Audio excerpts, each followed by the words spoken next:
Alors, y aura-t-il ou pas des consoles de jeux PlayStation 5 à Noël? Là, vous vous dites, oh là là, mais on a un petit peu en avance là sur la rubrique shopping. Et bon, c'est vrai que depuis son lancement, la nouvelle console de jeux vidéo de Sony reste quasi introuvable, que ce soit d'ailleurs dans les rayons magasins et même dans les sites de e-commerce. Et c'est lié, ma foi, à un sujet qu'on a déjà évoqué ici il y a quelques semaines, la pénurie de semi-conducteurs. Bonjour Laurent. Bonjour David. Laurent Grassin, j'entends ricaner, même à distance, il ricane, hein. Directeur de la rédaction de Boursorama. Mais je vous connais là, en fait, vous êtes frustré. Il est un peu frustré parce que vous n'êtes toujours pas la vôtre, c'est ça, hein? Il n'est pas content, hein. Ah, écoutez David, moi je me suis arrêté à la génération d'avant, mais ce qui est sûr, c'est que c'est vrai que cette histoire de PS5, elle peut peut-être sembler anecdotique aux gens qui nous regardent, aux investisseurs, aux actionnaires qui sont peut-être habitués à d'autres problématiques, mais elle a été vécue, elle est toujours vécue actuellement comme un drame par des millions de joueurs qui attendent leur console. Imaginez la console de nouvelle génération de Sony, officiellement lancée en novembre dernier, ça fait plus de 3 mois, le 19 en France, et puis 3 mois plus tard, elle reste introuvable, quasi introuvable pour les gens qui souhaiteraient l'acheter aujourd'hui. Voilà, et preuve que le sujet, encore une fois, est pris très au sérieux. Et si on en parle aujourd'hui, c'est parce qu'on a quand même le Financial Times qui a demandé au patron de la division jeux vidéo de Sony si la PS5 allait être disponible bientôt, si elle le serait pour Noël prochain. Et c'est vrai que sa réponse n'était pas forcément encourageante, hein. Non, non, non, Jim Ryan, effectivement, le patron de la division jeux vidéo de Sony, qui reste très prudent face à cette question. Je vous laisse quand même, David, méditer cette citation. La situation devrait s'améliorer au fil de l'année 2021. D'ici la seconde moitié de l'année, nous devrions voir de bons chiffres, mais il n'y a pas beaucoup de baguettes magiques, que nous pouvons agiter. Alors, la console, c'est déjà un succès. Elle s'est déjà vendue, David, à 4,5 millions d'exemplaires au 31 décembre 2020, mais en fait la majeure partie de ces stocks, ils avaient été précommandés à l'avance par les joueurs, et ceux qui se sont trouvés sur le marché au moment du lancement ont été épuisés en quelques minutes.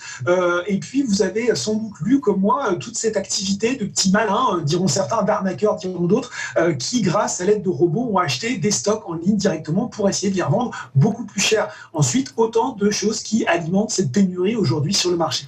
Il faut savoir que dans cette histoire, ce n'est pas forcément Sony qui s'est planté dans ses cadences de production, c'est plutôt le constructeur japonais qui a été lui-même impacté, je l'ai dit dans le lancement, par cette pénurie de semi-conducteurs.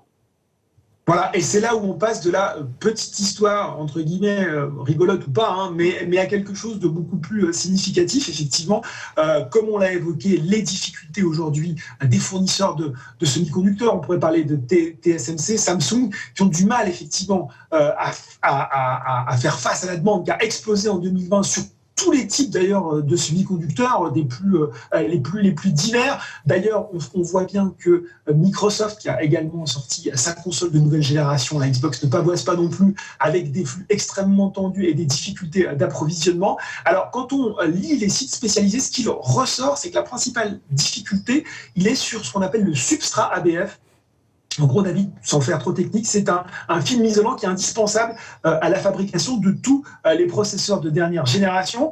Il est de plus en plus demandé, ce substrat, et donc les rares fabricants essayent d'augmenter la cadence. On a du mal à suivre. Les délais de livraison, ils se prolongent probablement d'ici jusqu'à la fin de l'année.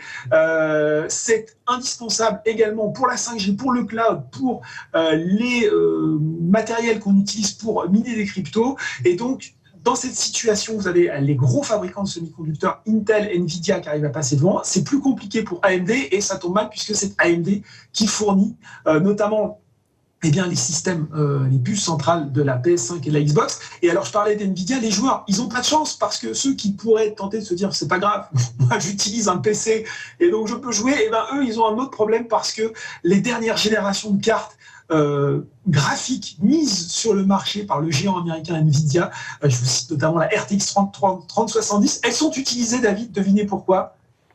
Pour miner des bitcoins. Alors, pas forcément des bitcoins, parce qu'il faut un matériel spécifique, mais pour miner effectivement de la crypto-monnaie, notamment de l'Ethereum. Et donc, en plus de tout ce qu'on a évoqué, il y a la flambée des crypto-monnaies qui alimentent cette pénurie, puisque les gens achètent massivement des cartes graphiques pour miner de la crypto-monnaie. Je fais un raccourci, mais quand le bitcoin empêche nos enfants d'avoir une console de jeu PlayStation 5. C'est un peu ça. Oui. Donc Cette pénurie de semi-conducteurs, Laurent, c'est l'effet de la crise sanitaire, mais pas seulement? Alors oui, il y a l'effet de la crise sanitaire, et je pense que vous l'avez déjà évoqué sur ce plateau, le bond dans la demande d'équipements électroniques chez les consommateurs depuis le début de la pandémie, hein, les ordinateurs, les tablettes, les smartphones, la croissance galopante du cloud, la distanciation. Voilà, on fait encore cette interview à distance et on voit bien où cette demande de semi-conducteurs a pu passer. Et ce qu'on peut ajouter aussi concernant l'industrie automobile, c'est qu'en plus, il y avait eu un gel des commandes au moment de la première vague de la pandémie. Finalement, l'industrie automobile s'est remise plus vite en production qu'on ne le pensait, ce qui a occasionné là aussi un embouteillage, sans mauvais jeu de mots. Et puis, il faut ajouter, David, la guerre commerciale. Et oui, merci Donald Trump, hein, à la fois parce que les États-Unis avaient listé un des principaux fondeurs chinois, SMIC, sur leur blacklist, ce qui a contribué à déstabiliser un petit peu le marché, le premier fondeur chinois. Et puis, cette interdiction faite à Huawei de se fournir en matériaux aux États-Unis. Là aussi, eh bien, le fabricant de téléphones mobiles et de réseaux chinois a été obligé de faire des gros stocks ailleurs, et puis il a été imité par ses homologues. Tout ça mis bout à bout, une demande plus forte, des circuits d'approvisionnement qui sont déstabilisés, fait qu'on en est là aujourd'hui. D'où ma question, est-ce qu'on va voir le bout du tunnel dans cette affaire? Alors, c'est une bonne question. Les plus pessimistes, David, disent clairement qu'il ne faut pas s'attendre à ce que la situation s'améliore tout de suite. Le marché total mondial des semi-conducteurs, c'est entre 440 et 450 milliards de dollars en 2020. C'est un marché qui avait progressé de 5,4%. Il devrait encore progresser plus fortement cette année, donc plus 6%, donc encore plus de demandes.